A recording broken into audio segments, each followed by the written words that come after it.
Hello everyone, good afternoon. मेरा नाम अखिलेश कुमार है और मैं 11 क्लासेस में क्लासेस लेता हूँ इंडियन हिस्ट्री से रिगार्डिंग। तो जैसा कि आप पीछे देख रहे हैं इसके थंबनेल पे मैंने एसएससी सीजीएल लिखा हुआ है। जो इतिहास की जो क्लासेस होंगी आपको जो रिसेंट और जो आने वाले एग्ज़ाम्स हैं उसके लिए काफ़ी हेल्पफुल होंगे। तो इस तरीके से कंटेंट काफ़ी थोड़ी जद्दोजहद करने के बाद तैयार किया गया है। तो कोशिश की मैक्सिमम से मैक्सिमम आपको उसमें जो फैक्ट्स हैं वो आपको उसमें प्रोवाइड किए जा सकें। तो ये पीपीटी के थ्रू ही आपको सारी इन्फॉर्मेशन प्रोवाइड करूँगा। और कोशिश यही रहेगी कि जो जितने भी एग्ज़ाम हैं, चाहे वो सिविल सर्विसेज के प्रीलिम में भी काफ़ी हेल्पफुल होंगे। यहाँ पे जो मैंने जो पीपीटी तैयार की है, और एसएससी सीजीएल और दूसरे जैसे अभी रेलवे की वैकेंट आई हुई है काफ़ी, तो उसके लिए भी काफ़ी हेल्पफुल होंगे। तो क्योंकि थोड़ी सी पीपीटी हो सकता है मे भी लंबी हो जाए, क्योंकि एक ही लेक्चर में इसको ख़त्म करने के बारे में मैंने सोचा था, क्योंकि दो क्लासेस काफ़ी लंबी हो जाएंगी, क्योंकि चैप्टर बहुत लंबा है और सिंधु घाटी सभ्यता से जुड़ा हुआ चैप्टर है। तो इसके लिए तो मैं कोशिश करूँगा जल्दी से जल्दी इसको इस चैप्टर को फिनिश कर दूं, और उसके बाद हम लोग वैदिक सभ्यता स्टेप बाय स्टेप हम लोग जो आने वाली सभ्यताएं हैं, वैदिक सभ्यता, फिर मौर्यकालीन जो प्रशासन था, फिर उसके बाद जो विदेशी आक्रमण हुए थे भारत के अंदर, फिर उसके बाद गुप्ता डायनेस्टी एंड बहुत सारे जो और राजवंश हुए थे उनके बारे में चर्चा करेंगे। तो जो स्टार्टिंग जो क्लास होगी हमारी, वो हम लोग सिंधु घाटी सभ्यता से स्टार्ट करेंगे, क्योंकि यहाँ से अक्सर हर एग्ज़ाम में बहुत सारे क्वेश्चन पुटअप किए जाते रहे हैं। मैक्सिमम लगभग 5 से 7 क्वेश्चन इंडियन हिस्ट्री से जुड़े हुए हर एग्ज़ाम में लगभग आते हैं। मैं और पीजीटी वीजीटी तो टोटल इसी सब्जेक्ट रिलेटेड ही क्वेश्चन आते हैं। तो ये जो लेक्चर है काफ़ी आप लोगों के लिए हेल्पफुल होगा। थोड़ा इसको थोड़ा ध्यान से पढ़िएगा। तो हम लोग समय बर्बाद ना करते हुए पहली स्लाइड पे चलते हैं। Indian history by Akhilesh Kumar net JRF L1 classes करके ये हमारी संस्था है, इसी के थ्रू हम लोग क्लासेस लेते हैं। और जल्दी ही इसके बैचेस हम लोग एसएससी सीजीएल और एसएससी जीडी और जो और वनडे एग्ज़ाम्स हैं रेलवे वगैरह के बैचेस स्टार्ट कर रहे हैं। तो उसके बारे में जो फर्दर इन्फॉर्मेशन है वो आपको प्रोवाइड कर दी जाएगी। तो फिलहाल ये इंडियन हिस्ट्री से जुड़ा हुआ लेक्चर है, तो इसको हम लोग स्टार्ट करते हैं। दोस्तों, ये पहली पीपीटी है, और जैसे सिंधु घाटी सभ्यता के बारे में सभी लोग कुछ ना कुछ थोड़ा बहुत जानते ही होंगे, क्योंकि इनिशियल स्टेज पे हिस्ट्री हम लोगों को कक्षाओं में पढ़ाई जाती है। तो जो सिंधु घाटी सभ्यता एक बहुत बहुत भारतीय उपमहाद्वीप में, जिसमें कभी अफ़गानिस्तान, पाकिस्तान, बांग्लादेश, नेपाल और भारत शामिल रहा करते थे। तो ये जो सभ्यता थी बहुत बड़े पैमाने पे फैली हुई थी। अफ़गानिस्तान, पाकिस्तान से लेके इंडिया, अफ़गानिस्तान तक इसके जो पूरा स्थल हैं उनका उत्खनन किया जा चुका है, और आने वाले समय में और भी हो सकता है कि और बड़े पैमाने पे इससे जुड़े हुए स्थलों की खोज की जा सके। लेकिन जब इसके बारे में बात करते हैं तो पहला क्वेश्चन ये पुटअप होता है, आखिर सिंधु घाटी सभ्यता की खोज किस प्रकार से हुई और किसने की थी। वर्ष 1826 में हुआ। ऐसा था कि 1826 में एक चार्ल्स मेसन नाम के एक अंग्रेज जो व्यक्ति थे, जो कि अंग्रेज जब यहाँ पे आए तो उन्होंने यहाँ के जो वास्तुशास्त्र था, यहाँ का जो आर्किटेक्चर था, उसको देख के वो लोग काफ़ी आश्चर्यचकित हुए, और यहाँ के जो विज्ञान था उसको देख के भी वो लोग काफ़ी आश्चर्यचकित हुए। तो उन्होंने इसको इंडिया को एक्सप्लोर करना शुरू किया। तो उसमें से कुछ अंग्रेज़ों ने अपने जो पर्सनल लेवल पर उसकी प्रयास किए, तो उसी प्रयास के जो परिणाम था तो वो सिंधु घाटी सभ्यता की खोज थी। तो इसकी जो पहली इन्फॉर्मेशन थी 1826 में चार्ल्स मेसन नाम के एक अंग्रेज व्यक्ति ने ब्रिटिश गवर्नमेंट को प्रोवाइड की थी। चूँकि ब्रिटिश गवर्नमेंट उस समय जो अपना साम्राज्य था उसको विस्तार दे रहा था, तो इस वजह से वो इन चीज़ों पे ध्यान नहीं दे पाया। और 1853 के आसपास जब लॉर्ड डलहौजी के शासनकाल में रेलवे का यहाँ पे प्रारंभ हुआ, तो उसी के मद्देनज़र जब इसको विस्तार कर रहे थे रेलवे का, तो लाहौर से कराची से लाहौर के बीच में रेलवे लाइन बिछाई जा रही थी। उस दौरान जो सिंधु घाटी सभ्यता से जो जुड़े हुए कुछ भवनाशेष बाहर निकल के आए, एक्सप्लोर हुए, और इनमें ब्रिटेन बंधुओं का बहुत बड़ा हाथ था। उन्होंने पहले ब्रिटेन बंधुओं ने ही पहली बार जो इसकी जो इम्पोर्टेंस थी उसके बारे में ब्रिटिश गवर्नमेंट को चेताया था। लेकिन जैसा कि मैंने अभी बताया है कि उस समय जो ब्रिटिश गवर्नमेंट थी वो एक्सपेंड कर रही थी, अपने अपने जो साम्राज्य का विस्तार दे रही थी, तो इन चीज़ों पर उसने ध्यान नहीं दिया। आफ्टर डेट क्या हुआ, अलेक्जेंडर कनिंघम नाम के एक बहुत ही डिसेंट व्यक्ति थे, उन्होंने भारतीय पुरातत्व में बहुत ही गहरी दिलचस्पी दिखाई।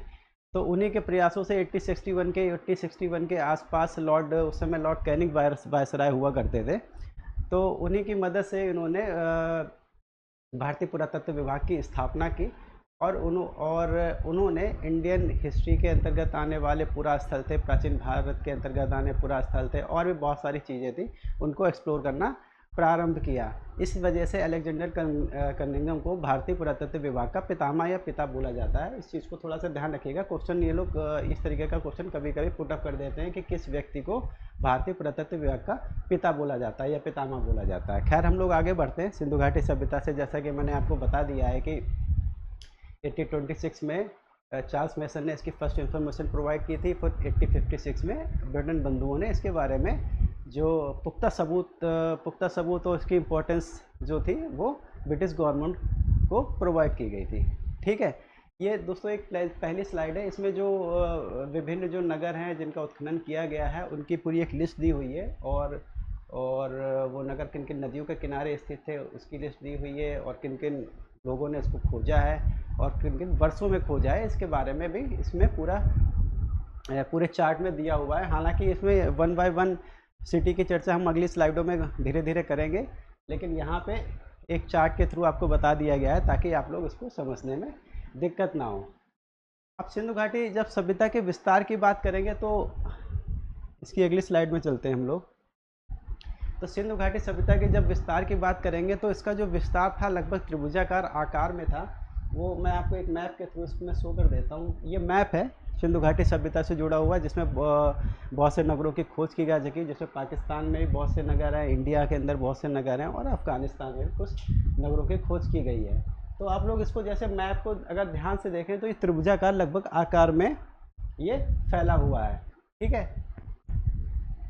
अगर वैसे पूछता नहीं, अगर आकार पूछता है तो इसका आकार त्रिभुजाकार था। तो इस सभ्यता का विस्तार त्रिभुजाकार आकार में 12,99,600 वर्ग किलोमीटर में लगभग ये फैला हुआ है। क्योंकि दोस्तों हम इस बात से बहुत अच्छी तरीके से वाकिफ़ हैं कि सिंधु घाटी सभ्यता की जो लिपि है उसको अभी तक पढ़ा नहीं जा सका है, जिस कारणवश उससे जुड़े हुए जो उसका मैनेजमेंट था या राजनीतिक स्थिति थी, परिस्थितियाँ थी, या फिर और भी चीज़ें थी, क्योंकि इतने बड़े नगरों का मैनेजमेंट किस प्रकार से होता था, इसके बारे में अभी पुख्ता जानकारी हमारे पास उपलब्ध नहीं है। तो जब भी ये लिपि पढ़ी जा सकेगी आने वाले समय में, तो हो सकता है इसके बारे में और बहुत सी महत्वपूर्ण जानकारियाँ हम लोगों के पास हों।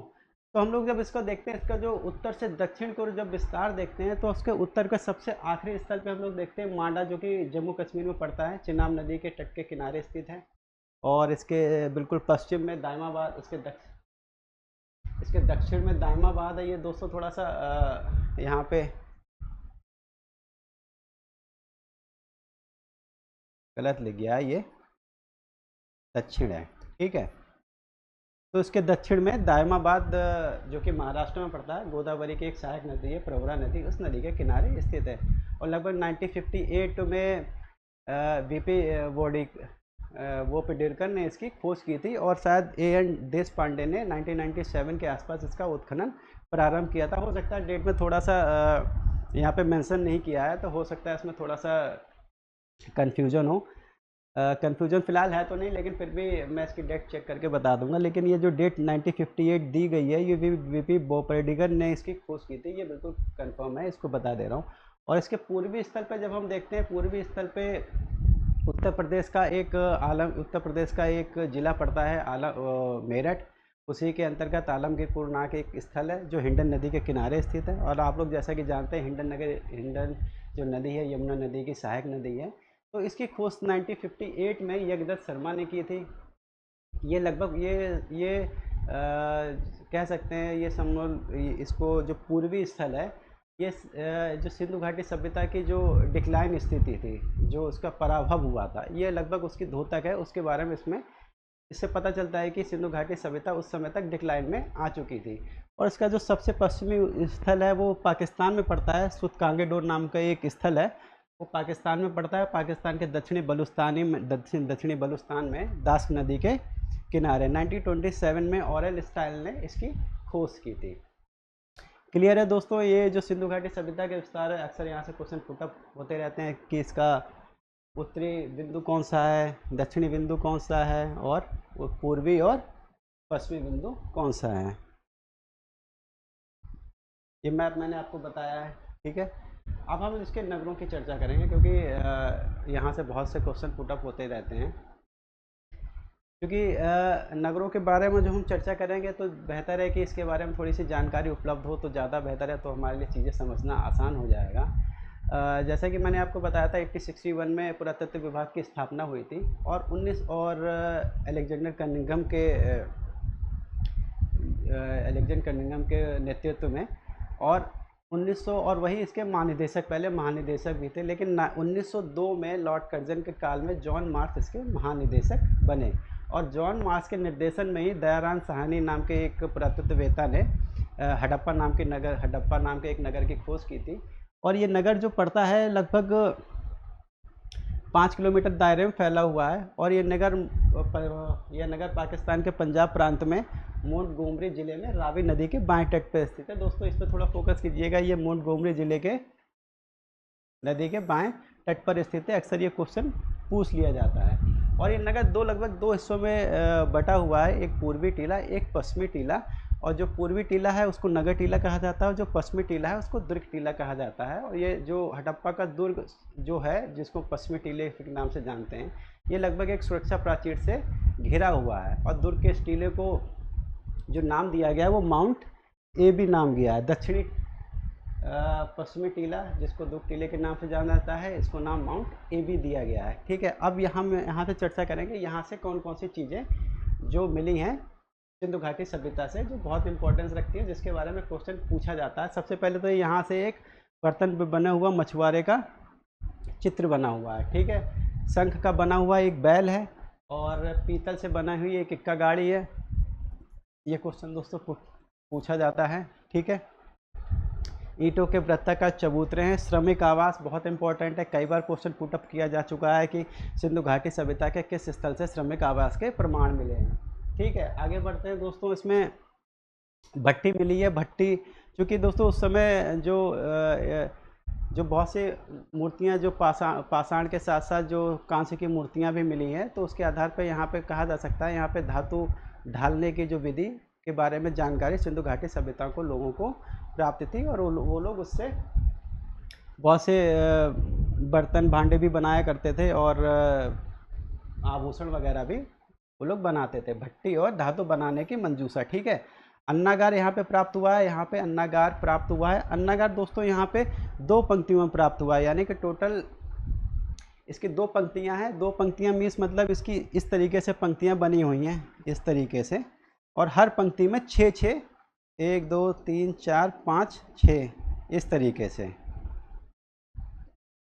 हर पंक्ति में 6 अन्नागार हैं, ठीक है। मतलब टोटल 12 है, और हर पंक्ति में 6 अन्नागार हैं, इस चीज़ को ध्यान रखिएगा। इसके अलावा यहाँ से इसके दक्षिण में, आवास क्षेत्र के दक्षिण में एक कब्रिस्तान स्थित है, जहाँ से जिसे समाधि R37 नाम दिया गया है, और इस पर और यहाँ पर कुल 57 शवाधान मिले हैं। दोस्तों यहाँ पे एक खास बात ये है कि जो शवाधान मिले हैं उनमें से एक जो शव है उसको लकड़ी के ताबूत में दफनाया गया है, ठीक है। लकड़ी के ताबूत में दफनाया गया है। जैसे कि बता दो, उस समय की जो उसकी समकालीन सभ्यताएं थी, मिस्र की सभ्यता और मेसोपोटामिया की सभ्यता, उनसे इनका व्यापारिक संबंध बहुत अधिक था, तो हो सकता है सांस्कृतिक आदान प्रदान भी जाहिर सी बात हुआ होगा। तो उसी आधार पे ये अगर देखा जाए तो जैसे कि मिस्र में मम्मी बनाने की प्रथा थी, वहाँ पे उनको मम्मियों को ताबूत में दफना दिया जाता था, लकड़ी के या फिर धातु के ताबूतों में दफना दिया जाता था। तो संभवतः उस तरीके की ये जो एग्जाम्पल है, मात्र एक ही मिलता है, वो भी हड़प्पा नगर से मिलता है, जहाँ पे एक सबको लकड़ी के ताबूत में दफनाया गया है। दोस्तों अगला नगर है मोहनजोदाड़ो, एक और इम्पोर्टेंट नगर है, और इसके बारे में कहा गया, इसके बारे में जो पिग्गट महोदय थे, वो भी एक अंग्रेज़ थे, अंग्रेज इतिहासकार थे। पिग्गट ने मोहनजोदाड़ो और हड़प्पा को मतलब सिंधु घाटी सभ्यता की जुड़वा राजधानियाँ कहा है, ठीक है। और मोहनजोदाड़ो का अर्थ दोस्तों होता है कि जैसे मोहनजोदाड़ो का अर्थ होता है मृत्यु का टीला, जहाँ तक जानकारी है इसका अर्थ होता है मृत्यु का टीला। तो मोहनजोदाड़ो का, जैसा कि मैंने बताया, मोहनजोदाड़ो का अर्थ मृत्यु का टीला होता है। और यह नगर पाकिस्तान के सिंध प्रांत के लारकाना ज़िले में सिंध नदी के दाहिने किनारे पर स्थित है। क्योंकि इसकी खोज का श्रेय 1922 में राखलदास बनर्जी थे, उनको जाता है। और यहाँ पे उन्होंने यहाँ पे जो कुषाण शासक थे, विदेशी आक्रमणकारी थे, और यहाँ पे आके उन्होंने शासन किया था। तो कुषाण शासकों ने यहाँ पे एक स्तूप बनवाया था। उसी स्तूप की खुदाई के दौरान इस नगर के अवशेष बाहर निकल के आए। ठीक है, ये नगर भी दो हिस्सों में बटा हुआ है, पूर्वी टीला और पश्चिमी टीला। पश्चिमी टीले को दुर्ग टीला भी कहा जाता है, दुर्ग टीला, और इसको स्तूप टीला भी कहा जाता है। इस चीज़ को ध्यान रखें, इसको स्तूप टीला भी कहा जाता है, क्योंकि यहाँ पे स्तूप मिला है। ये पिक देख रहे हैं दोस्तों, ये वाली पिक है। ठीक है, यहाँ पे देख रहे हैं ये जो हिस्सा है, ये हिस्सा जो दिख रहा है ये स्तूप है। ठीक है, और उसी स्तूप के उत्खनन के दौरान ही इसके जो अवशेष है वो नीचे मिले हैं। ठीक है, मैंने पिक्स भी डाल दिए ताकि आपको समझने में आसानी हो। ठीक है, यहाँ तक तो ठीक है। फिर आगे जब हम बात करेंगे यहाँ से किस किस प्रकार के जो और चीज़ें मिली हैं जिससे सिंधु घाटी सभ्यता के बारे में जानकारी मिलती है। जैसे कुंभकार के भट्टे मिले हैं, सूती कपड़ा मिला है। सूती कपड़ा मिलने से तात्पर्य ये लगाया जा सकता है कि सिंधु घाटी सभ्यता में कपास का प्रोडक्शन होता था, यानी कि उनको कपास के बारे में जानकारी उपलब्ध थी और वो कपास से बने हुए कपड़ों का भी प्रोडक्शन किया करते थे। तो और यूनानियों ने बाद में इसी को सिंडन कहा है। तो ध्यान रखिएगा कि कपास का पहला प्रोडक्शन हमको सिंधु घाटी सभ्यता में देखने को मिलता है। ठीक है, हाथी का कपाल खंड मिला है, गले हुए तांबे के ढेर मिले हैं, सीपी से बनी हुई एक पटरी मिली है। ये भी क्वेश्चन पूछा जा चुका है, सीपी से बनी पटरी मिली है। कांसे की एक नृत्यरत नारी की मूर्ति, बहुत इंपॉर्टेंट है, ये उसका पिक है। कांसे की बनी हुई एक नृत्यरत नारी की मूर्ति, ये एक पूर्ण रूप से नग्न मूर्ति है। और इसने, जैसे कि मैं आपको यहाँ पे दिखा रहा हूँ, इसने गले में एक अपना हार पहना हुआ है जिसमें जो ट्रायंगल के रूप में, जिसमें मतलब तीन इस तरीके के जो भी है नग वगैरह जो भी कह सकते हैं, वो सीपीयू का बना हुआ है संभवतः। वो मतलब लगभग सीपीयू जैसा प्रतीत हो रहा है, उसके जैसा है। और इसके एक हाथ में पूरे एक हाथ में यहाँ से लेके यहाँ तक ऊपर तक शोल्डर तक लगभग चूड़ियाँ पहने हुई है, और दूसरे हाथ में इसने बाजूबंद और कलाई में चूड़ी पहनी हुई है। ठीक है, ये कांसे की बनी हुई मूर्ति, ये बहुत ही फेमस मूर्ति है। ठीक है, इस चीज़ को थोड़ा ध्यान रखिएगा, मैंने वो पिक्स दिए ताकि आपको उसको एलोबरेट करने में, समझने में आसानी हो। ठीक है, बहुत, और इसकी जो हाइट है 12 सेंटीमीटर के आसपास है। ठीक है, इसमें लिखा नहीं है लेकिन मैं आपको बता दे रहा हूँ। चूने का बना हुआ एक पुरुष का सिर मिला है। एक चूना पत्थर का बना हुआ सेलखड़ी से बने हुए बैठे हुए पुरुष की मूर्ति है। सबसे महत्वपूर्ण सेलखड़ी से जो सबसे महत्वपूर्ण बना हुआ 19 सेंटीमीटर लंबा एक पुरोहित का सिर मिला है।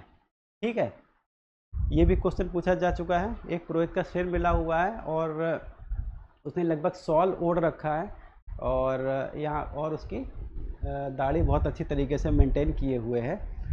और ये पिक मैंने इसको संभवतः यहाँ पे है नहीं तो अगर आप उसको देखते तो आसानी हो जाती।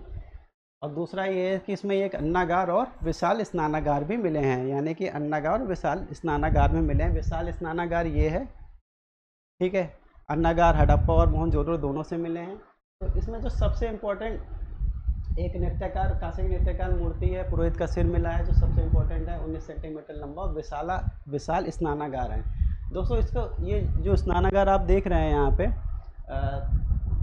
यहाँ पे स्नानागार देख रहे हैं, ये क्या है, इसके आसपास जो छोटे छोटे से रूम्स बने हुए हैं, ये लगभग पुरोहित आवास हुआ करते थे उस समय, और पुरोहितों के लिए यहाँ पे आवास हुआ करते थे। इस बात से इस चीज़ का आकलन किया जा सकता है कि उस समय इस स्नानागार का प्रयोग एक किसी धार्मिक कर्मकांड के दौरान किया जाता रहा होगा और सार्वजनिक स्तर पे किया जाता रहता हो। जैसे आजकल के हम लोग दौर में देखते हैं कि नदियों के किनारे मेले लगते हैं, कुंड में लोग नहाते हैं, कुंड बने हुए हैं, जैसे कि सीतापुर मिश्रिक में दधीच कुंड है। ठीक है, वहाँ पे लोग एक पर्टिकुलर दिन के दिन स्नान करते हैं, पूजा पाठ करते हैं। तो उसी तरीके का लगभग ये रहा होगा, और इसको पूरी तरीके से ईंटों का बना हुआ है, और इसकी जो ज़मीन है वो भी ईंटों की ही बनी हुई है। उसमें जल निकासी बहुत बेहतरीन तरीके की है।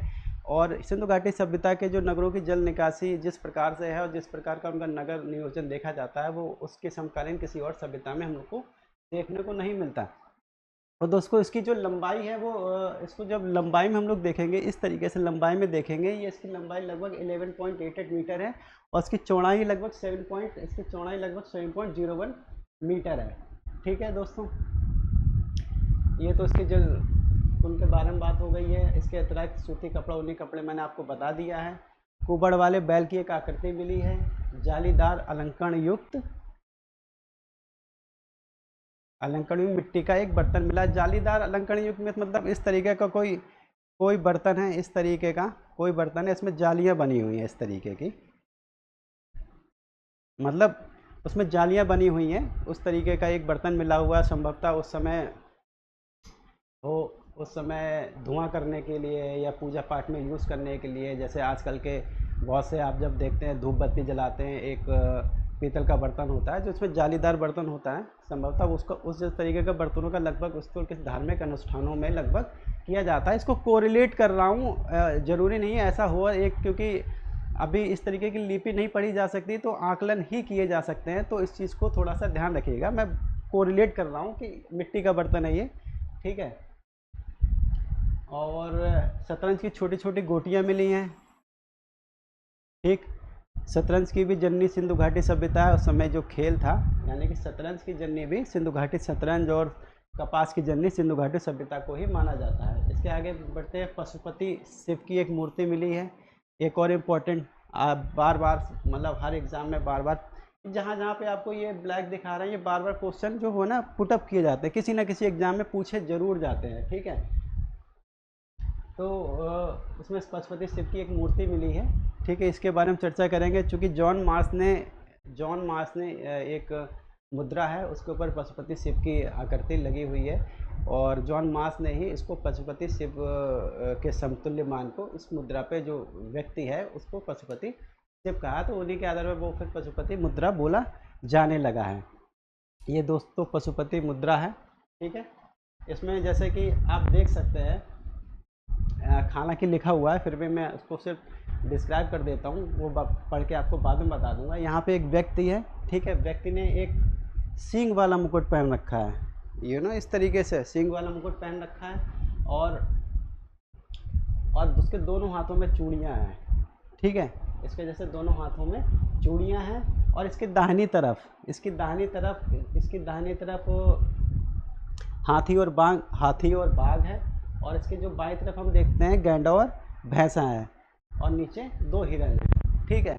तो दोस्तों यहाँ पे ये क्वेश्चन पुटअप किया जा सकता है कि जो पशुपति शिव की जो मुद्रा मिली कहाँ से मिली है। दूसरा क्वेश्चन पुटअप ये होता है कि इसके कौन कौन से जानवरों का अंकन है, तो मैंने बताया है कि उसके दाहिनी तरफ हाथी और बाघ है, ठीक है। दूसरी तरफ इसके और बाईं तरफ गैंडा और भैंसा, नीचे 2 हिरन है, ठीक है। और क्वेश्चन यहाँ से पुटअप किए जाते हैं, वो मैंने बताया है कि इसको जॉन मार्स ने पशुपति शिव की जो कंपेरिजन करके उनको इसका नाम दे दिया था, ठीक है। बहुत बार क्वेश्चन पुटअप किया जाता है।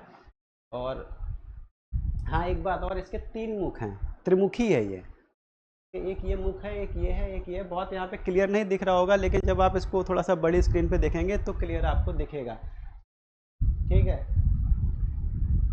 इसके अलावा एक और चीज़ मिली है, एक अन्य मुहर पे पीपल की 2 शाखाओं के बीच में एक निर्वस्त्र देवी खड़ी हुई है, जिसके सामने कुछ भक्त घुटने के बल झुके हुए हैं, यानी कि वहाँ पे एक मातृ देवी की पूजा भी की जाती थी, ठीक है। इसको भी आप थोड़ा सा ध्यान रखिएगा। अगली स्लाइड में चलते हैं दोस्तों। अगली स्लाइड में जब हम बात करेंगे तो यहाँ पे 2 और महत्वपूर्ण नगरों के बारे में चर्चा करेंगे। एक कालीबंगा के बारे में चर्चा करेंगे, दूसरा हम लोग लोथल के बारे में चर्चा करेंगे। कि जब कालीबंगा की हम चर्चा करेंगे, कालीबंगा का अर्थ होता है काली चूड़ियाँ। और ये स्थल कौन से स्थान पे है? ये स्थल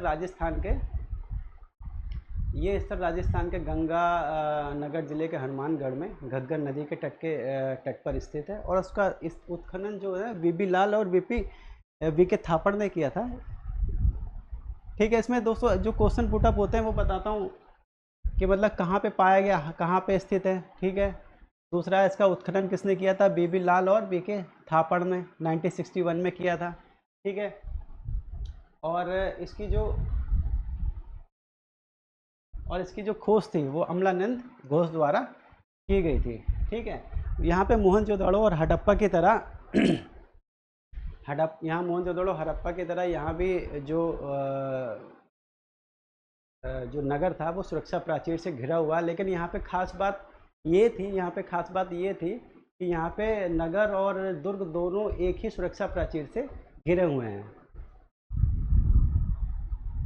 यानी कि जैसे लिखा हुआ हड़प्पा और मोहनजोदड़ो की तरह यहाँ भी सुरक्षा दीवारों से घिरे हुए 2 टीले पाए गए हैं, जिसकी खोज अमलानंद घोष ने की थी। ठीक है, और आगे देखते हैं, इसके बारे में चर्चा करते हैं कि इस नगर का जो विस्तार है वो समांतर चतुर्भुज के आकार का है। यहाँ के जो भवनों का जो निर्माण, जैसे कि हड़प्पा और मोहनजोदड़ो में जो भवनों का निर्माण था पक्की ईंटों से किया गया, और यहाँ पे कालीबंगा में जो हड़प्पा और जो भवनों का निर्माण है वो कच्ची ईंटों से किया गया, परंतु नालियों का जो निर्माण है उसमें पक्की ईंटों का प्रयोग किया गया है। ठीक है, और पक्की ईंटों का प्रयोग किया गया है, और यहाँ के एक फर्श से अलंकृत ईंटों का उदाहरण मिलता है। अलंकृत ईंटों का प्रयोग किया गया है। यहाँ के फर्श में एक जो घर है मिला है, उसके फर्श में अलंकृत ईंटों का प्रयोग किया है। अलंकृत ईंटों का मतलब होता है जैसे आजकल हम लोग अपने घरों में टाइल्स का प्रयोग करते हैं।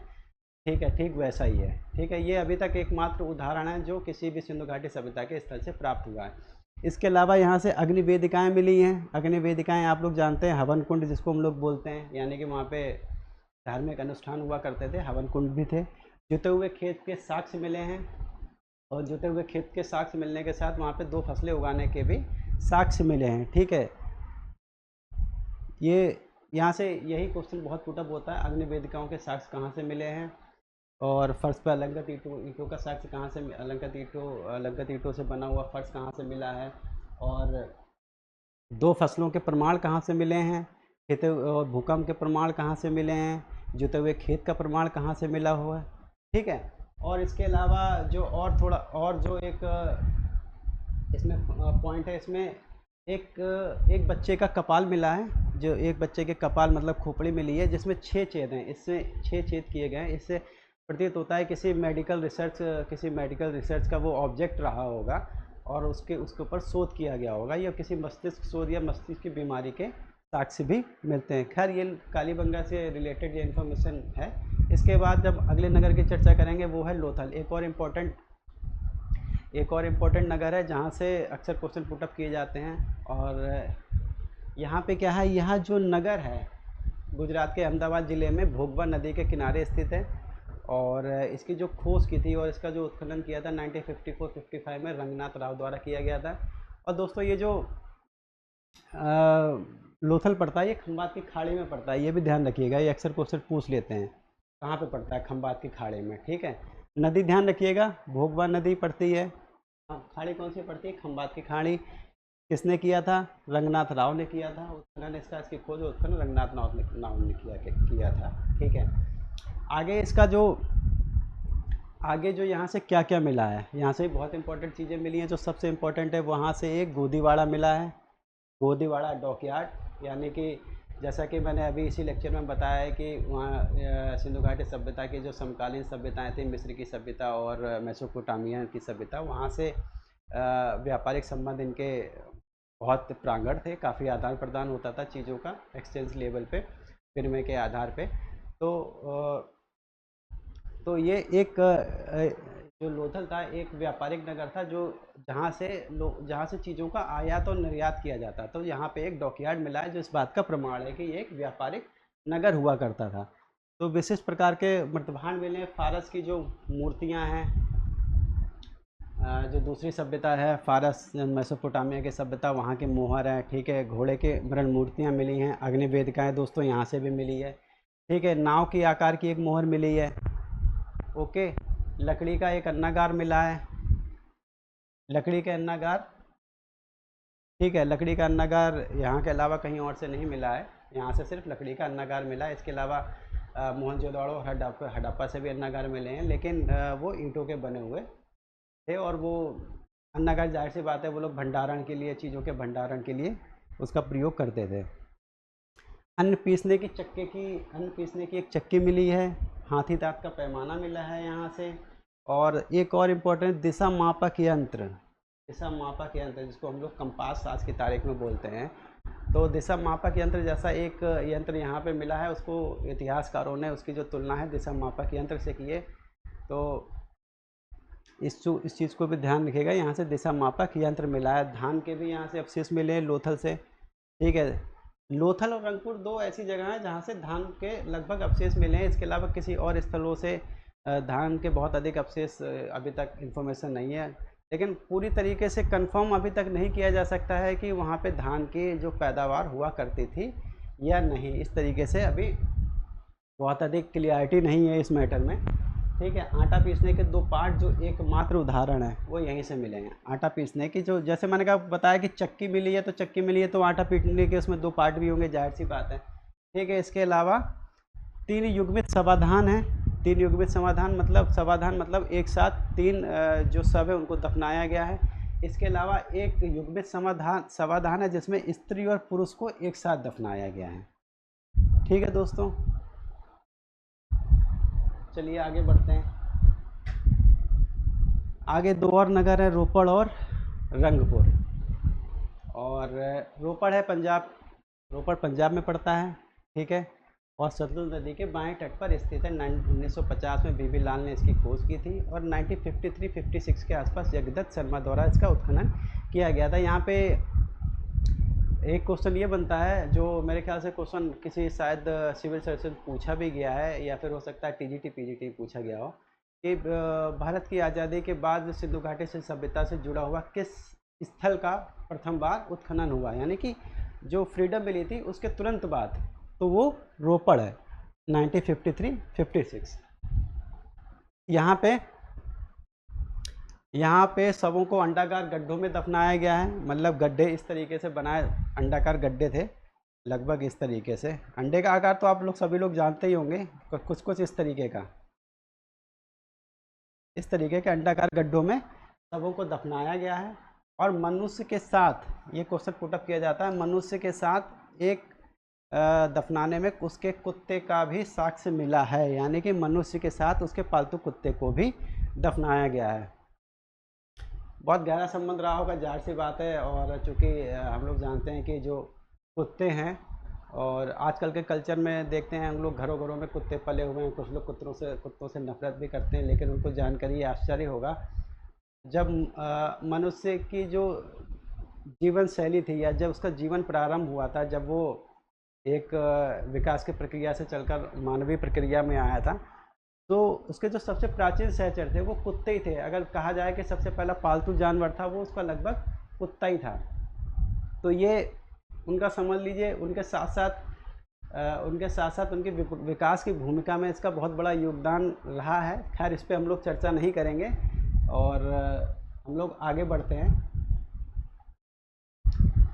आगे एक और स्थल है धौलावीरा, बहुत इम्पोर्टेंट स्थल है और इससे भी बहुत से क्वेश्चन पुटअप किए जाते रहते हैं, ठीक है। धौलावीरा यह स्थल गुजरात के कच्छ के रण के मध्य लूनी नदी के तट पर स्थित है। लूनी नदी के बारे में दोस्तों आप सभी लोग जानते होंगे कि लूनी नदी सागर में नहीं मिलती है, अंतःस्थलीय नगरी, अंतःस्थलीय शायद नदी, अंतःस्थलीय नदी ऐसे नदियों को बोला जाता है जो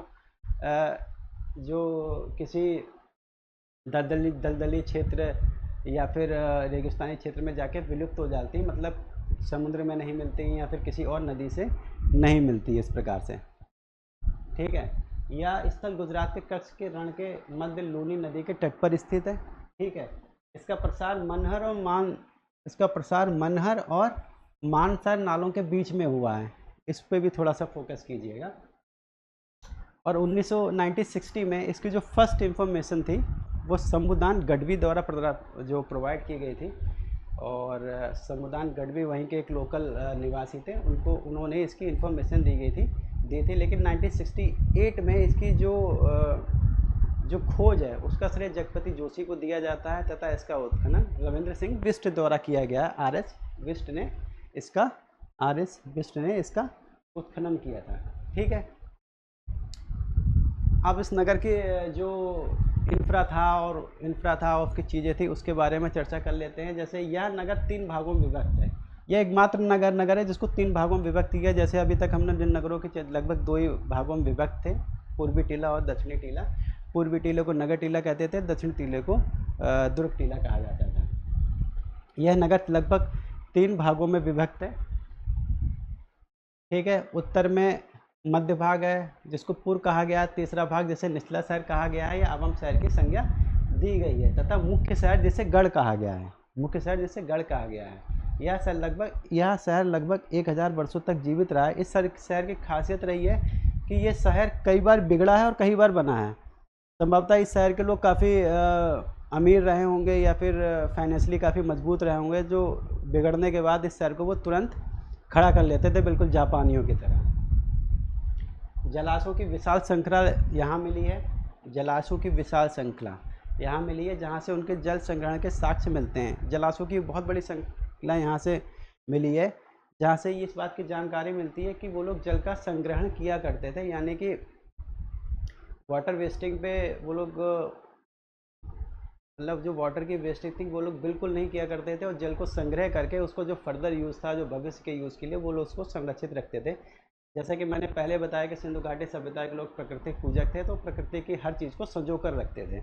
ठीक है, ये जो पिक है ये आप देख रहे हैं, यहाँ पे एक पिक है और जो पूरी तरीके से ईंटों से बनी हुई पिक है, और यहाँ पे एक छोटा सा जीना गया हुआ है जो अंदर जलाशय के अंदर जाता था, और ये काफ़ी गहरा है। इसकी हाइट शायद मैंने मेंशन नहीं की है। तो इसमें ये लोग जल का संग्रहण किया करते थे और उसके अपनी ज़रूरतें के अनुसार उसका इस्तेमाल करते थे, उसी पानी का अपने आवश्यकताओं के अनुसार प्रयोग करते थे। ठीक है, इसके अलावा यहाँ से एक तख्त अक्षरों का साइन बोर्ड मिला है। साइन बोर्ड मीन्स दोस्तों, जैसे बोलते हैं कि आजकल जब हम किसी नए शहर, एक शहर से दूसरे शहर में प्रवेश करते हैं तो प्रवेश स्थल पे उनके बहुत बड़ा सा बोर्ड लगा होगा। आप लोगों देखते हैं किस तरीके का बोर्ड लगा होता है, वो तो आप लोगों ने देखा ही होगा कि उस पर कि welcome to Allahabad, welcome to ये, और जो वहाँ के पॉलिटिकल जो लीडर्स होते हैं उनके नाम पड़े होते हैं। ठीक है, उस तरीके का एक साइन बोर्ड मिला है। हालांकि इसकी लैंग्वेज को पढ़ा नहीं जा सकता, बार बार कह रहा हूँ, इसकी लैंग्वेज को अभी तक पढ़ा नहीं गया है, जिससे बहुत से प्रश्न अधूरे हैं। लेकिन यहाँ पे देख रहे हैं इसमें 10 अंक हैं। ये इसकी रियल पिक है, ये इसकी बनाई हुई पिक है। 1 2 3 4 5 6 7 8 9 10। ठीक है, ये लगभग इसमें 10 अक्षर हैं, और ये अभी तक ये किसी दरवाजे पर एक साइन बोर्ड मिला है जिस पर 10 अक्षर अंकित है। किले के दरवाजे पे ध्यान दीजिएगा, जो किला था उसके दरवाजे पे 10 अंकों का एक साइन बोर्ड मिला है। भूकंप के भी यहाँ पे साक्ष्य मिलते हैं। ठीक है, ये 2 चीज़ें आप 3 चीज़ें पूछी जाती हैं। कौन सा नगर मतलब 3 भागों में विभक्त था, ठीक है, और उसके सबसे निचले शहर को क्या बोला जाता था, ये बार बार क्वेश्चन पूछा जाता है। निचले शहर को अवम शहर की संज्ञा दी गई है। ठीक है, भूकंप के साक्ष्य यहाँ से मिले हैं। चलिए आगे बढ़ते हैं। अब हम अन्य नगरों की बात करेंगे। अन्य नगरों में जो इम्पोर्टेंट है वो है राखीगढ़ी। ठीक है, राखीगढ़ी हरियाणा के हिसार जिले में सरस्वती तथा दृश्यवती नदी के बीच के शुष्क क्षेत्र में स्थित है। यह एक महत्वपूर्ण ऐतिहासिक स्थल है, और राखीगढ़ी सिंधु घाटी सभ्यता के जो भारतीय स्थल हैं उसमें जो धौलावीरा स्थल है, जो सबसे बड़ा स्थल जो मिला है अभी तक वो धौलावीरा है, और उसके बाद दूसरा स्थल है राखीगढ़ी, एक और विशालतम नगर है जो भारतीय सीमाओं के अंदर मिला है। ठीक है, और जो पाकिस्तान में हड़प्पा और मोहनजोदड़ो वो भी इनसे विशाल है, लेकिन जो भारतीय स्थलों की बात कर रहे हैं वो भारतीय स्थलों में धौलावीरा सबसे बड़ा है, और फिर दूसरे नंबर पे राखीगढ़ी है। ठीक है, और ये प्रमुख नदी इसकी घग्गर है। यहाँ से एक बात और बता दो दोस्तों कि जो सिंधु घाटी सभ्यता से जुड़े हुए अधिकतर जो नगर हैं उनका जो संकेंद्रण मिला है वो घग्गर हाकरा नदी के किनारे मिला है। तो ये भी क्वेश्चन एक बार पूछा जा चुका है, इनफैक्ट शायद 2-3 बार कई बार पूछा गया है अलग अलग एग्जामों में कि सिंधु घाटी सभ्यता के नगरों का सबसे अधिक संकेंद्रण किस नदी के किनारे मिला है। तो ध्यान रखिए वो घग्गर और हाकड़ा नदी है। ठीक है, जिसको पहले सरस्वती नदी भी बोला जाता है। इसको चूँकि सरस्वती नदी अब विलुप्त हो चुकी है थार के रेगिस्तान में, तो अब उसकी जगह घग्गर और हाकरा उस नदी को ही बोला जाता है। ठीक है, अब इसका उत्खनन कब हुआ था? उत्खनन 1999 के दौरान अमरेंद्र नाथ द्वारा किया गया था। और यहाँ से प्राक हड़प्पा और परिपक्व हड़प्पा के साक्ष्य मिले। प्राक हड़प्पा में जो हड़प्पा की जो प्रारंभिक स्थिति थी, मतलब जब वो प्रारंभ हुआ था, उसके साक्ष्य मिले हैं, और उसकी जो मैच्योर स्थिति है उसके साक्ष्य मिले हैं। ठीक है, और यहाँ से एक मातृदेवी की लघु मूर्ति मिली है, दुर्ग प्राचीर मिला है, साथ में दुर्ग प्राचीर मिला है, माता अन्नागार मिला, यहाँ से भी अग्नि वेदिकाएँ यहाँ से भी मिली हैं। आलमगीरपुर, जैसे मैंने बताया, आलमगीरपुर सिंधु घाटी सभ्यता का सबसे पूर्वी स्थल है, और उत्तर प्रदेश के मेरठ ज़िले में आलमगीरपुर पड़ता है। यमुना की सहायक नदी है हिंडन नदी, उस नदी के तट पे ये स्थित है। इसकी खोज 1958 में यज्ञदत्त शर्मा ने की थी। यह पूरा स्थल जैसे बताया पूर्वी स्थल है, और ये आलमगीरपुर जो सिंधु घाटी सभ्यता की जो कह सकते हैं उसकी जो डिक्लाइन स्थिति थी, जब वो अपने रसातल में जा रही थी, या जो समाप्ति की स्थिति में जा रही थी, उस स्थिति की ये द्योतक है। इस यहाँ से ये यहाँ के अवशेषों से ये पता चलता है कि उस समय कि सिंधु घाटी सभ्यता लगभग अपने निचले स्तर पे थी। ठीक है, एक और अन्य स्थल है दामाबाद, मैंने बताया है सबसे दक्षिणी स्थल है। ठीक है, अहमदनगर जिले में गोदावरी की सहायक नदी प्रवरा नदी के किनारे स्थित है। इसकी खोज वीपी बॉर्डर ने की थी। उत्खनन 1958 में देश पांडे ने किया था, एम देश पांडे द्वारा किया गया था। ठीक है, ये चीज़ें ध्यान रखिएगा। यहाँ से जो क्वेश्चन पुटअप होता है दामाबाद से, वो 1-2 क्वेश्चन पुटअप होते हैं, इनफैक्ट 3 क्वेश्चन पुटअप होते हैं। अभी तक इसकी खोज और उत्खनन किसने किया ये पुटअप नहीं हुआ। पहला ये होता था कि किस नदी के किनारे स्थित है, तो ध्यान रखिएगा अहमदनगर ज़िले में गोदावरी की सहायक नदी प्रवरा नदी के किनारे स्थित है। अगर प्रवरा नदी नहीं पूछता तो गोदावरी दिया गया होगा, अगर गोदावरी नहीं है तो प्रवरा दिया गया होगा। आप कंफ्यूज मत होइएगा, दोनों नदियों के नाम लिखे हुए हैं। ठीक है, और सबसे दक्षिणी स्थल है, और यहाँ से सबसे इम्पोर्टेंट है, यहाँ से तांबे का एक रथ चलाते हुए मनुष्य की आकृति मिली हुई है। तो ये क्वेश्चन बहुत बार पुटअप किया गया है। अगली स्लाइड में चलते हैं। और नगर हैं, अल्लादीनो पाकिस्तान में पड़ता है। इसकी खोज 1982 में फेयर सर्विस द्वारा की गई थी। सिंधु और अरब सागर के संगम पर स्थित है। देसरपुर गुजरात के भुज जिले में स्थित है। इसकी खोज पीपी पांड्या द्वारा की गई थी और एमके ढाके ने की थी। अली मुराद पाकिस्तान के सिंध प्रांत में स्थित है। कुलाण इम्पॉर्टेंट है, ये भी पूछते हैं। कुलाण हरियाणा में स्थित है, और यहाँ से चांदी के 2 मुकुट मिले हैं। यहाँ से चांदी के 2 मुकुट मिले हैं, ये भी पूछा जाता है कि सिंधु घाटी सभ्यता के किस स्थल से चांदी के मुकुट मिले हैं, तो कुलाण है। ठीक है, अगली स्लाइड है दोस्तों हड़प्पा लिपि। अब हड़प्पा लिपि के बारे में चर्चा कर लेते हैं। जैसा कि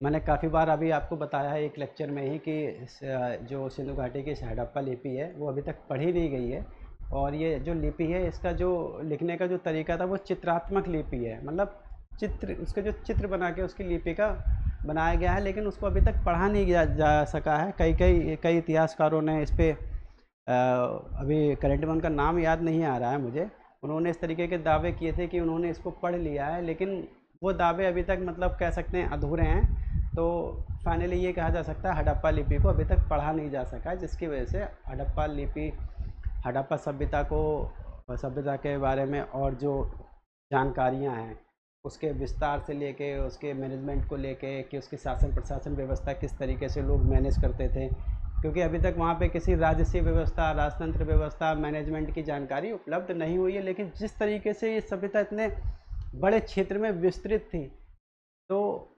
ये समझना कि वो किसी मैनेजमेंट के बगैर इतना अपने आप ही स्वयंभू थी, चल रही थी, ये कहना काफ़ी नामुमकिन सा लगता है, काफ़ी अजीबोगरीब सा लगता है कि कुछ ना कुछ तो वहाँ पे व्यवस्थाएं रही होंगी, चाहे वो गणतांत्रिक व्यवस्थाएं रही हो कि मतलब जैसे कि बहुत सारे लोग मिलके अपनी समितियां बनाते होंगे, समितियों के थ्रू वहाँ के शासन प्रशासन चलाते रहते होंगे, मतलब सामान्य जन की भागीदारी वहाँ पे समान रूप से रही होगी। ये बस एक आकलन टाइप का है, क्योंकि अभी कोई इन्फॉर्मेशन नहीं है तो फिर इसको यहीं पे छोड़ देते हैं। क्योंकि इतिहास आकलनों पे नहीं चलता है। जहाँ पे खामोश रहने की ज़रूरत है वहाँ पे खामोशी रहा जाए, वो ज़्यादा अच्छा है। क्योंकि बेवजह के इस तरीके से कह देना ये बिल्कुल भी अनुचित सा प्रतीत होता है। खैर इस बारे में चर्चा नहीं करेंगे। जैसे लोथल, कालीबंगा, मोहनजोदाड़ो से राज्य मुद्रांक मतलब सील मिले हैं। जैसे ये लोग चीज़ों को जब मतलब बाहर भेजते थे व्यापार के लिए, मेसोपोटामिया भेजते थे, मिस्र भेजते थे, तो वहाँ पे अपनी ये मोहर लगाते थे राज्य मुद्रांक। उस राज्य मुद्रांक में जो वस्तुओं पर मोहर लगाई जाती थी। जैसे आजकल के दौर में हम लोग देते हैं, कंपनी कुछ अपना माल कहीं भेजती है, कहीं बेचने के लिए भेजती है, तो उन बॉक्सेस पे अपनी सील लगा देते हैं। इसमें कंपनी का नाम और उसका एड्रेस और बारकोड वगैरह ये सब पड़ा होता है। ठीक है, ये ध्यान रखिएगा। लोथल, कालीबंगा, मोहनजोदाड़ो से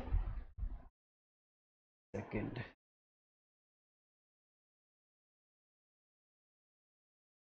मिलता है। ठीक है, और लोथल से तांबे का बैल, कालीबंगा से तांबे की वृषभ मूर्ति, चौंदोड़ो से इक्का गाड़ी। मैंने इसमें चौंदोड़ो नहीं डाला है क्या?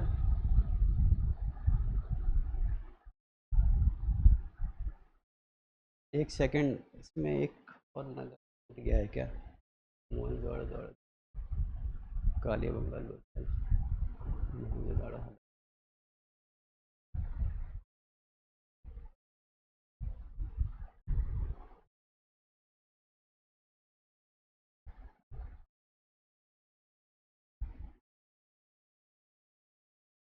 क्षमा कीजिएगा तो दोस्तों, यहाँ पे एक नगर है चौंदोड़ो नाम का, एक और नगर था, वो शायद इस स्लाइड में नहीं है।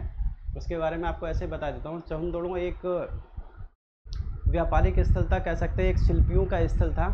चौंदोड़ो जो पाकिस्तान में पड़ता है, एक शिल्पियों का स्थल था। और वहाँ पे जो बहुत सारी जो भट्टियाँ मिली हैं, मन के बनाने के कारखाने मिले हैं, तो उसी के आधार पे कहा जा सकता है कि वहाँ पे व्यापारिक स्तर पर इन चीज़ों का, मृण मूर्तियों का और हार, जो व्यक्ति लोग हार पहनते थे, पुरुष और महिलाएं वे हार पहनती थी, चूड़ियाँ पहनती थी, इस तरीके के वहाँ पे चीज़ों मिली हैं। वहाँ पे लिपस्टिक के भी साक्ष्य मिलते हैं, वहाँ पे लिपस्टिक भी मिली है। ठीक है, इस चीज़ का भी आप लोग ध्यान दीजिएगा। और चौंदोड़ो की जो खोज थी और उसका उत्खनन किए थे, उसका मै उसको उसके उसका जो खोज थी उसके मैके द्वारा की गई थी। और इस चीज़ को आप लोग थोड़ा ध्यान रखिएगा।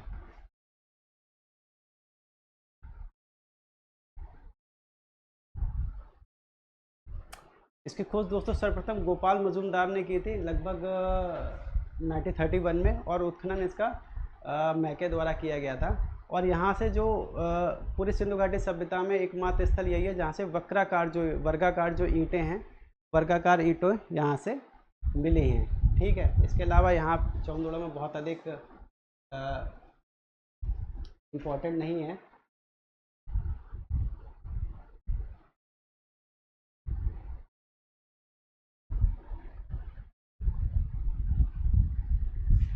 ठीक है, यहाँ से इक्का गाड़ी मिली है, वर्गाकार ईंटें मिली हैं, और वर्गाकार मुद्राएं मिली हैं। जैसे वर्गाकार मुद्राएं आप लोग देख रहे हैं।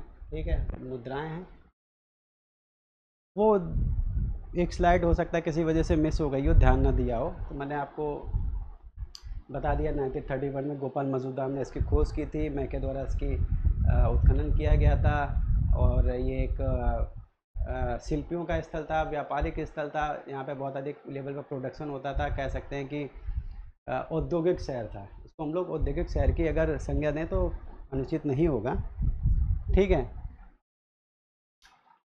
अच्छा, यहाँ पे एक चीज़ और है कि जो यहाँ की जो धातु मूर्तियाँ थी, जैसा कि मैंने बताया है कि लोथल से तांबे का बैल मिला है, कालीबंगा से तांबे का वृषभ आकृति मिली है, चौंदोड़ो से इक्का गाड़ी मिली है, मोहनजोदाड़ो से वृषभ की मूर्ति मिली है, वृषभ की मूर्ति मिली हुई है मोहनजोदाड़ो से।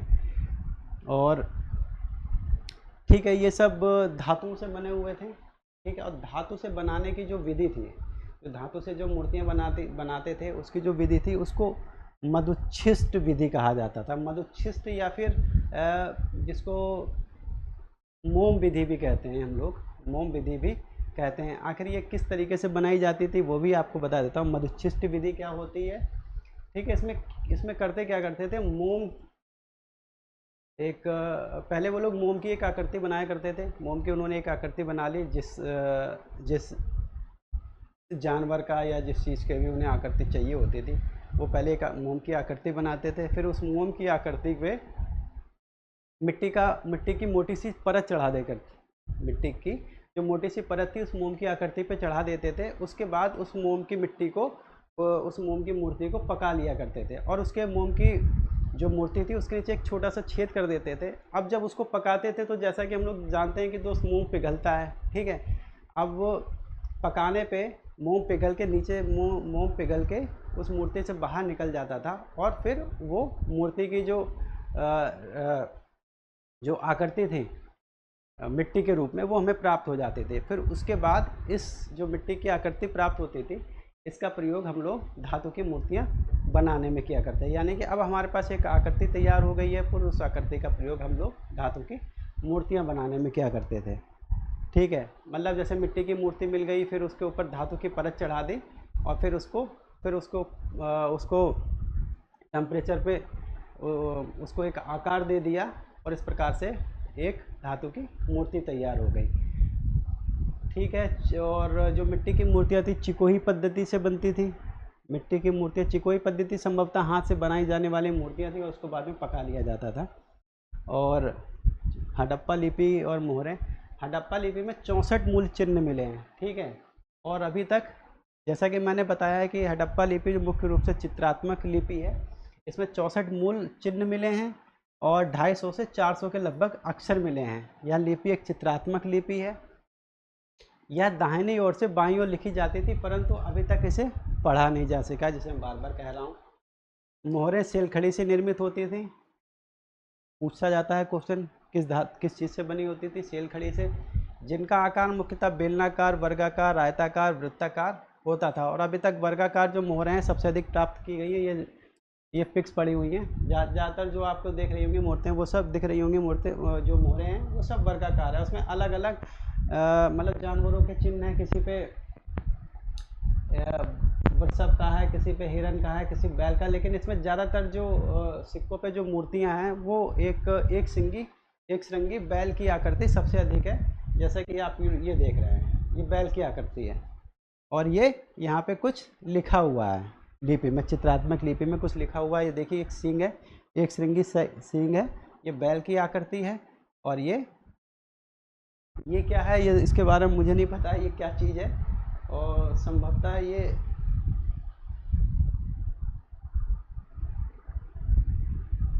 हो सकता है कोई उन्होंने अपनी आकृति बनाई हो।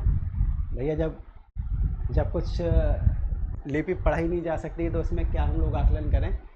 जो है फैक्ट्स वो आपको दिख रहा है, जो दिख रहा है वो बता रहा हूँ।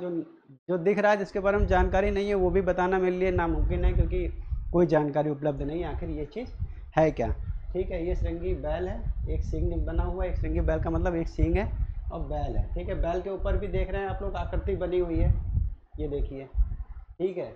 ये आकृति किसी प्रकार की है, जो हो सकता है कि बैल के ऊपर जो आभूषण है, जैसे आजकल हम लोग देखते हैं कि बैलों को सजाते हैं, किसी विशेष पर्व पे बैलों को सजा दिया जाता है आभूषणों द्वारा या फिर कपड़े द्वारा, इस तरीके से उस तरीके का है।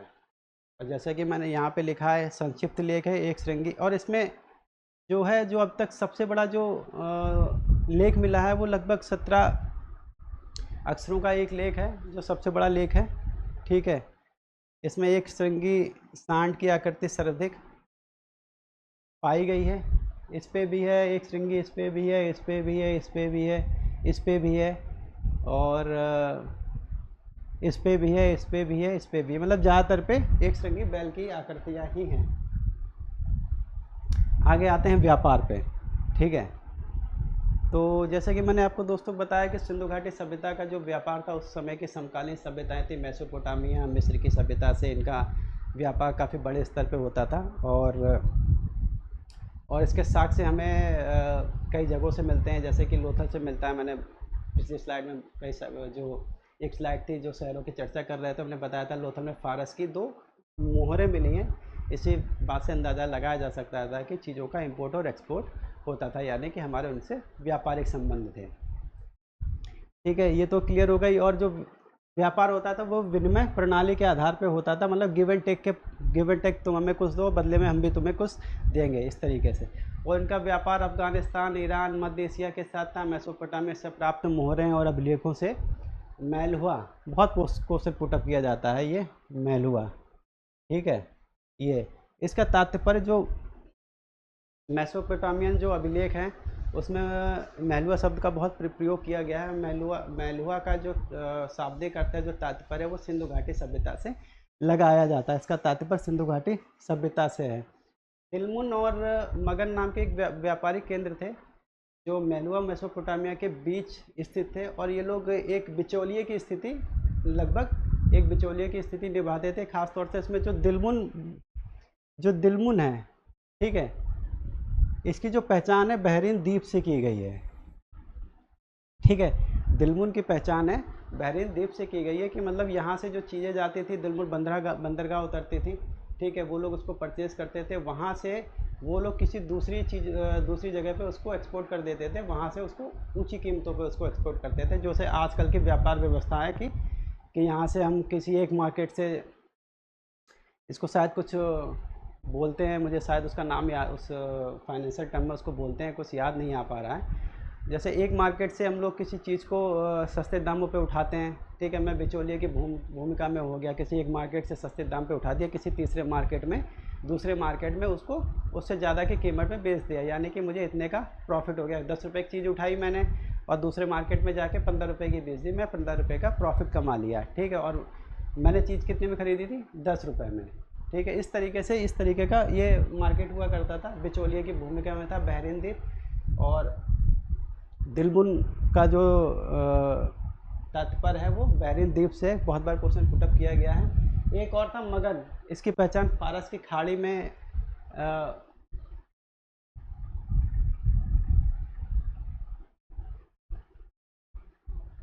दिलमुन की पहचान बहरीन द्वीप से, और जो मगन है, मगन की पहचान माकरान तट से हुई है, ठीक है। इस चीज़ को ध्यान रखिएगा, यहाँ पे शायद थोड़ा सा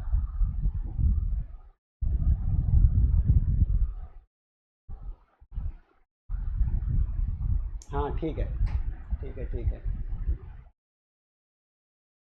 ये यहाँ पे ये कॉमा लगना चाहिए था, ठीक है। मगन की पहचान दिलमुन की पहचान फारस की खाड़ी में स्थित बहरीन द्वीप से है, तहरीब से की जाती है। और माकरान तट की पहचान, मगन तट की पहचान माकरान तट से की जाती है, जो कि पाकिस्तान में स्थित है, ठीक। और मेसोपोटामिया का जो प्रवेश द्वार है वो उर को बोला जाता था। उर एक स्थल था, उर एक जो मेसोपोटामिया के जो प्रवेश स्थल पे एक नगर स्थित था जिसको उर बोलते थे। इसके लिए ये एक महत्वपूर्ण बंदरगाह था जहाँ पे माल चढ़ाया या उतारा जाता था, दूसरी कंट्रियों को भेजा जाता था, दूसरी कंट्रियों से आए हुए माल को यहाँ पे उतारा जाता था। और एक प्रवेश द्वार था मेसोपोटामिया का। ये यहाँ से 3-4 क्वेश्चन बहुत इंपॉर्टेंट है। पहला मैलुआ, ठीक है, मैलुआ की पहचान सिंधु सभ्यता से की गई है। दूसरा दिलमुन की पहचान बहरीन से की गई है, ये एक बिचौलिए की भूमिका निभाता था मेसोपोटामियन और सिंधु घाटी सभ्यता के बीच में। माकरान तट भी इसी प्रकार का था, ठीक है, जिसकी पहचान मगन के रूप में की गई है। इसके अलावा जो और नगर हैं, जैसे उर हो गया, किस हो गया, उर हो गया, लगस, निप्पुर, टेलस्पर, ग्वारा, हमा, टैपे, मेसोपोटामिया के और नगर थे, ठीक है, और नगर थे। और यहाँ से भी सिंधु घाटी सभ्यता की मोहरें मिली हैं, मतलब मैलुआ की मोहरें मिली हैं। उर, किस, लगस, निपर और टेलस्पर, ग्वारा, हमा, टैपे, इन चीज़ों को ध्यान रखिएगा। अच्छा, भारतीय जो स्थल थे, कौन कौन से स्थलों से कौन कौन से जो धातु थे वो उपलब्ध होते थे, मंगाए जाते थे या फिर मिलते थे हमको, तो हम यहाँ पे देखते हैं कई बार क्वेश्चन किया जाता है। तांबा जो मिलता था राजस्थान की जो खेतड़ी खान है वहाँ से प्राप्त किया जाता था, या इसके आधार पर कह सकते हैं कि सिंधु घाटी सभ्यता के लोगों को धातु का जो उत्खनन होता है उनको निकालने की विधि और उनको परिष्कृत करने की विधि के बारे में जानकारी थी। सोना कर्नाटक के कोलार खानों से मिलता है, ठीक है। लाजवर्ड व चांदी अफगानिस्तान से मंगाया जाता था। अफगानिस्तान का यहाँ पे ध्यान, अफगानिस्तान का एक ये स्थल था, खां क्षेत्र लाजवर्ड के लिए प्रसिद्ध था। और अफगानिस्तान में एक शोरतगुई व्यापारिक बस्ती थी। अफगानिस्तान में एक शोरतगुई स्थल था, एक बस्ती थी जो व्यापारियों की, मुख्य रूप से व्यापारियों की ही बस्ती हुआ करती थी, जहाँ पे व्यापारी ठहरते थे और अपनी चीज़ें लाते थे और एक्सचेंज करते थे। इस तरीके की एक बस्ती हुआ करती थी अफ़गानिस्तान में। सूरत कोई क्वेश्चन पूछा हुआ है, उस पर ध्यान रखिएगा। अगले पे आते हैं। ये व्यापारिक स्थल है जहाँ से चीज़ें मंगाई जाती हैं। सबसे पहले धातु है, देश हैं। टिन अफ़गानिस्तान से मंगाया जाता था, तांबा राजस्थान के खेतड़ी से, चांदी ईरान और अफ़गानिस्तान से, सोना कोलार के खान से, कर्नाटका के कोलार खान, लाजवर्ड अफ़गानिस्तान और मेसोपोटामिया से, हरितमणि साउथ एशिया, सीसा अफ़गानिस्तान ईरान, नीलमणि बत्स खां अफ़गानिस्तान। ठीक है, अब हम चर्चा करेंगे इसके नगर नियोजन, क्योंकि उसके बगैर तो सब अधूरा है, और कृषि एग्रीकल्चर। तो नगर मोस्टली दो भाग, ज़्यादातर नगर दो भागों में ही विभक्त थे।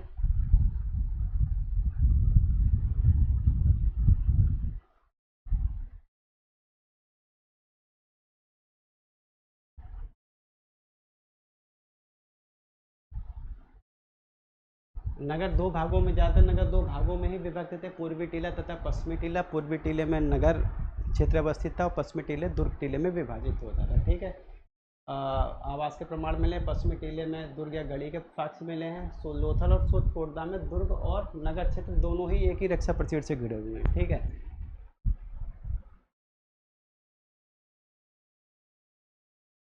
यहाँ बता दो, जो कालीबंगा के बारे में मैंने बताया था कि एक ही रक्षा प्राचीर से घिरा हुआ, नहीं, वो भी अलग अलग रक्षा प्राचीरों से घिरे हुए हैं। थोड़ा सा उसमें करेक्शन कर लेता हूँ, क्योंकि वो शायद थोड़ा सा कन्फ्यूजन में मैंने कुछ बता दिया है। ठीक है, लोथल और सुरकोटदा में दुर्ग और नगर क्षेत्र दोनों एक ही रक्षा प्राचीर से मिले हैं। और मकानों के अवशेष से स्पष्ट होता है, प्रत्येक मकान के बीच में एक आंगन होता था, उसके चारों ओर 4 से 5 कमरे होते थे। एक रसोई घर होता था, एक स्नानागार होता था, और घरों के दरवाजे और खिड़कियां पीछे की ओर खुलते थे। मतलब वो लोग मेन जो रोड की ओर नहीं खुलते थे, पीछे की गलियों में खुलते थे। ठीक है, ईंटों का जो निर्माण हुआ करता था 4-2-1 अनुपात में होता था। ठीक है, और नगर की जो संरचना थी, जो रोडों का निर्माण था, वो ग्रिड सिस्टम में था। ग्रिड सिस्टम मीन्स मतलब इस तरीके का, ये इस तरीके का। ठीक है, ये ग्रिड सिस्टम था इस तरीके का। मतलब हर कोई जो चीज़ थी वो 90 के एंगल पे, राइट एंगल में समकोण में एक दूसरे को काटती थी। ठीक है, नगर का निर्माण ग्रिड सिस्टम पर आधारित था। सड़कें पूर्व से पश्चिम और उत्तर से दक्षिण की ओर जाती थी, एक दूसरे को समकोण पे काटती थी, है ना, 90 का एंगल। ठीक है, 90 के एंगल पे बनाती थी, राइट एंगल बनाती थी। और नालियाँ का जो निर्माण पक्की ईंटों से किया जाता था, उस पर जगह जगह पे मानुस मोगले थे। मतलब एक, जैसे हम लोग देखते हैं सीवियस लाइन में आजकल जगह जगह पे मोखले बना दिए जाते हैं, ताकि उसमें अगर कुछ फंसे तो उसकी साफ़ सफाई की जा सके। इस तरीके के वहाँ पे मोखले बनाए जाते हैं।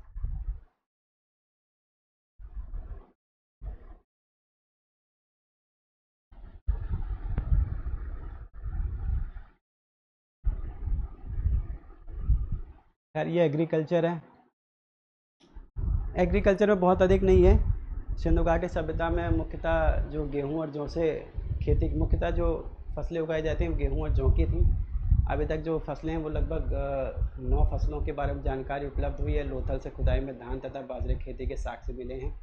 कालीबंगा से जुते हुए खेत के साक्ष्य मिले हैं, जैसे कि पिछली स्लाइड में बताया मैंने। बनवाली से मिट्टी का बना हुआ हल मिला है। यहाँ के लोग लकड़ी के बने हल का प्रयोग किया करते थे। हड़प्पा के लोगों ने सबसे पहले कपास की खेती, यही मैंने आपको पिछली स्लाइड में बताया था। लोथल और रंगपुर से घोड़े की मृण मूर्तियाँ मिली हैं। ठीक है,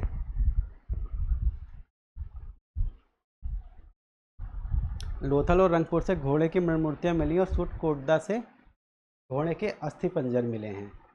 लोहे का साक्ष्य अभी तक सिंधु घाटी सभ्यता से प्राप्त नहीं हुआ है। ठीक है दोस्तों, अच्छा यहाँ पे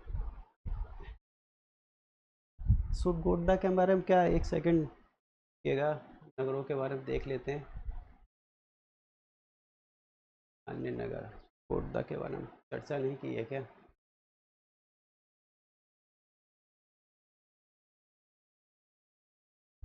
अच्छा, यहाँ पे एक दो और इम्पोर्टेंट नगर हैं, तो वो उनमें से एक नगर है सुटकोटदा, जो मैंने अभी बताया कि यहाँ से जो घोड़े के जो अस्थियों के अस्थि पंजर मिले हैं। और इसके अस्थि पंजर मिलने से और मण मूर्तियाँ मिलने से ये तो जानकारी होती है कि उप सिंधु घाटी सभ्यता के लोगों को संभवतः घोड़े की जानकारी थी, परंतु वो एक पालतू पशु के रूप में था या नहीं था, इसके बारे में अभी तक पुख्ता जानकारी हमारे पास नहीं है। और जो सुरकोटडा जो स्थल है, वो स्थल गुजरात के जो कच्छ ज़िले में स्थित है। और 1964 के आसपास जगपति जोशी ने एक सेकंड इसको लिखा देता हूँ।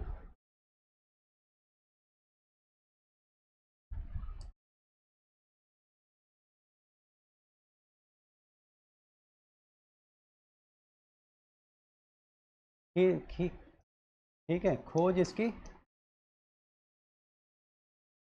जगपति जोशी ने की है। ठीक है,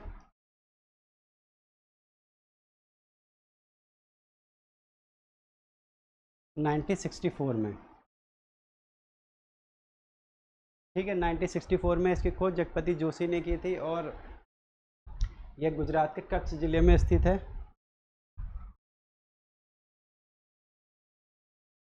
गुजरात के जो कच्छ ज़िला है, कच्छ ज़िले में स्थित है। ठीक है दोस्तों, और यहाँ से जो अभी मैंने बताया है घोड़े की जो अस्थि पंजर मिले हैं, घोड़े के अस्थि पंजर,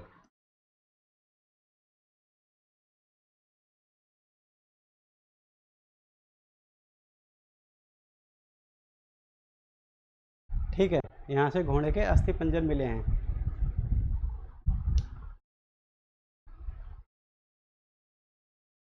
और यहाँ पे एक चीज़ और मिली, यहाँ से कलश समाधान के भी प्रमाण मिले हैं। पता नहीं कैसे, ये मैं भूल गया लिखना 2-3 शहरों को। कलश समाधान के प्रमाण मिले हैं। ठीक है,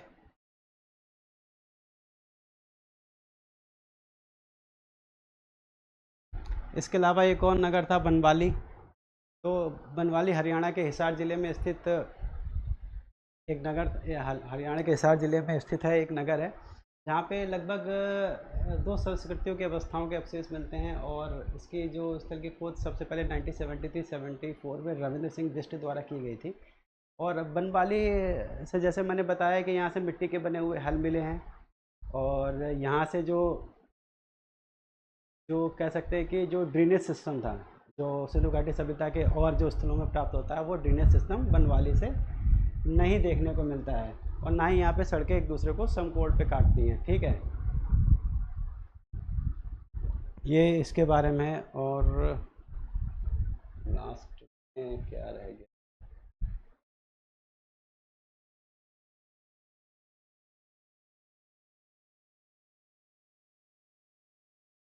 अच्छा दोस्तों, एग्रीकल्चर में जैसे कि मैंने बताया उनके पास पालतू जानवर थी, गाय, भैंस, बैल, बकरियां और संभवतः हिरन भी पालतू जानवर हुआ करते थे। मतलब काफ़ी तरीके के पालतू जानवर होते थे। और कुत्ते भी पालतू जानवर हुआ करते थे उनके। तो बहुत से जानवरों को पालतू बना के रखा गया है। और मैंने जैसा कि बताया कि अभी तक इस बात के साक्ष्य नहीं मिले हैं कि उन्होंने घोड़े को भी पालतू बना रखा था। ठीक है, खैर अब दोस्तों लेक्चर का सबसे अंतिम पड़ाव पे चलते हैं। और अंतिम पड़ाव है इस सभ्यता का अंत। इस एक महान सभ्यता का अंत किस प्रकार हुआ, कैसे हुआ, क्यों, किन क्या क्या कारण थे, इसके बारे में भी अभी जो उपलब्ध जानकारियां हैं हमारे पास लगभग ना के बराबर हैं। अलग अलग इतिहासकारों ने इसके अलग अलग समीक्षा की है और अलग अलग कारण बताए हैं। लेकिन कोई एक कारण इन सभ्यताओं के इस पूरी संपूर्ण सभ्यता जो इतने बड़े क्षेत्र में फैली हुई थी किसी एक कारण से नष्ट हो गई हो, ये नामुमकिन है, असंभव है। इसको मतलब नहीं माना जा सकता, किसी भी आधार, कोई भी इसका आधार नहीं है। तो अलग अलग इतिहासकारों ने इसके अलग अलग कारण बताए हैं। जैसे कि जॉन मार्क्स जो समय बताया था मैंने, महानिदेशक थे एएसआई के, प्रशासनिक शिथिलता के कारण इस सभ्यता का विनाश हुआ। यानी कि प्रशासनिक शिथिलता थी, मतलब प्रशासन में लोग दिलचस्पी नहीं दिखाते थे। और हालांकि अभी प्रशासन के बारे में सिंधु घाटी सभ्यता में जानकारी ही उपलब्ध नहीं है, ठीक है। तो प्रशासनिक शिथिलता की बात भी सोचना थोड़ा सा अजीब वगैरह लगता है। जब सब लिपि नहीं पढ़ी जा सकी है तो उसमें किस प्रकार का प्रशासन था उसके बारे में जानकारी भी उपलब्ध नहीं है। दूसरा है जलवायु में परिवर्तन, ठीक है, परिवर्तन के कारण सभ्यता न, ऑरेल स्टाइन ने इसके बारे में बताया है। सिंधु घाटी सभ्यता बाढ़ के कारण नष्ट हुई, अर्नेस्ट मैके और जॉन मार्शल ने बताया है, ठीक है। सिंधु भूतात्विक परिवर्तन के कारण नष्ट हुई, एम.आर. साहनी और रायल्स एंड डेल्स ने इसके बारे में बताया है। और जो दो क्वेश्चन पुटअप किए जाते हैं, एक ये है मोहनजोदड़ो के लोगों की आग लगाकर हत्या कर दी गई, डी.डी. कोसांबे ने बताया है। दूसरा है सैंधव सभ्यता का विदेशी आक्रमण व आर्यों के आक्रमण से के कारण ये नष्ट हुई है। क्योंकि जो गार्डन चाइल्ड और मार्टिन व्हीलर थे, इन्होंने इस आधार पे ये कारण दिया है कि सिंधु घाटी की सभ्यता का आर्य सभ्यता के आक्रमण के कारण नष्ट हुई, क्योंकि मोहनजोदड़ो में एक बड़े पैमाने पर जो क्षत विक्षत अवस्था में सब मिले हैं। तो इसी आधार पर जो मार्टिन व्हीलर ने बताया है कि आर्यों ने उनके ऊपर आक्रमण किया और उनको संभलने का मौका नहीं दिया, उन लोगों की हत्याएं कर दी। और चूँकि ऋग्वेद में जो इंद्र हैं, जो सबसे महत्वपूर्ण देवता के रूप में वर्णित हैं, उनको पुरंदर बोला गया। पुर का अर्थ होता है दुर्ग, ठीक है, और उसको पुरंदर का अर्थ होता है दुर्गों को जीत लेने वाला, ठीक है। इंद्र को दुर्गों को जीत लेने वाला बोला गया है। तो इसी को आधार बनाकर उन्होंने ये वाली थ्योरी गढ़ी है। लेकिन ये मान लीजिए एक नगर की कहानी ऐसी हो सकती है, लेकिन सभी नगरों की कहानी ऐसी नहीं हो सकती है। और डी.डी. कोसांबी का भी एक मोहनजोदड़ो मान लो आग से नष्ट हो गया होगा, लेकिन बाकी शहरों का क्या, तो किसी एक निष्कर्ष से पहुंचना असंभव है। हो सकता है ये जितने कारण बताए गए इनका सब मिला जुला स्वरूप हो, कहीं पे आक्रमण हुआ हो, कहीं पे कबीलाई आक्रमण हुआ हो, कहीं हो सकता, और कहीं पे आग लगी हो, कहीं पे बाढ़ आई हो। चूँकि सभी नगर, लगभग ज़्यादातर नगर नदियों के किनारे ही स्थित है, तो नदी के जो रास्ता परिवर्तन की वजह से बाढ़ आई हुई हो, या बहुत अधिक बारिश की वजह से बाढ़ आई हो। चूँकि हम लोग जानते हैं बहुत सी नदियाँ अपना मार्ग परिवर्तन करने के लिए फेमस रही हैं, जैसे कि बिहार में कोसी नदी और रामगंगा नदी, ये लोग अक्सर अपना मार्ग परिवर्तित करते रहते हैं, जिसकी वजह से वहाँ के आसपास के क्षेत्र नष्ट हो जाते हैं। संभवतः बहुत से कारण हैं, जो मुख्य कारण बताए हैं वो मैंने यहाँ पे मेंशन कर दिए हैं, ठीक है दोस्तों। तो दोस्तों यहाँ पे अभी तक जो हमारी क्लास हुई है वो सिंधु घाटी सभ्यता से जुड़ी हुई क्लास है, और संभवतः मैंने तो लगभग पूरी कोशिश की है सारे फैक्ट्स बता दूं। कुछ नगर छूट गए थे, वो मैंने आपको मौखिक रूप से बता दिए हैं, बनवाली और सुरकोटदा के बारे में। और जो बेसिक इन्फॉर्मेशन थी वो आपको प्रोवाइड कर दी है, जहाँ से क्वेश्चन पुटअप होते हैं वो बता दिए हैं। इसके अलावा मुझे नहीं लगता शायद कुछ छूट गया है।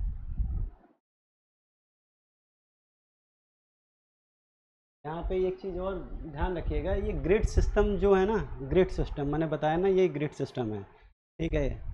पूर्व से पश्चिम, उत्तर से दक्षिण रोडें समकोण पे काटती थी, मतलब राइट एंगल बनाती थी, 90 का एंगल बनाती थी। इस चीज़ को ध्यान रखिएगा। तो दोस्तों आज की क्लास हम लोग यही ख़त्म करते हैं। अगली जो क्लास होगी वो हमारी जो अगली क्लास होगी वो वैदिक सभ्यता से जुड़ी होगी। संभवतः उसमें 2 क्लासें लेनी पड़ी, क्योंकि बहुत बड़ा टॉपिक है और किसी एक क्लास में उसको ख़त्म करना नामुमकिन सा है। तो ध्यान से पढ़िएगा दोस्तों स्लाइड को, कहीं कहीं हो सकता है मे भी हल्की फुल्की कुछ लिखने में मिस्टेक हो गई हो, तो उसको इग्नोर करिएगा। लेकिन मोस्टली ज़्यादातर क्योंकि टाइपिंग मैंने खुद ही की है, तो ध्यान रखिएगा इस चीज़ का, बहुत अधिक इशू नहीं होना चाहिए। और कोशिश तो यही की कि आपको कोई अधिक इशू ना हो, जो और किस प्रकार की अगर जानकारी में अगर आपको कुछ लगे कि हाँ कुछ छूट गया है जानकारी में, तो वो भी कमेंट करके हमको बताइएगा, ताकि उसमें कुछ सुधार करने की संभावनाएं अगर हैं तो सुधार किया जा सके, ठीक है। तो आज के लिए बस यही, मिलते हैं अगली क्लास में, और जो अगली क्लास होगी वैदिक सभ्यता से जुड़ी हुई होगी। तो सभी को आजकल के लिए गुड बाय, मिलते हैं नेक्स्ट क्लास में। Have a nice day.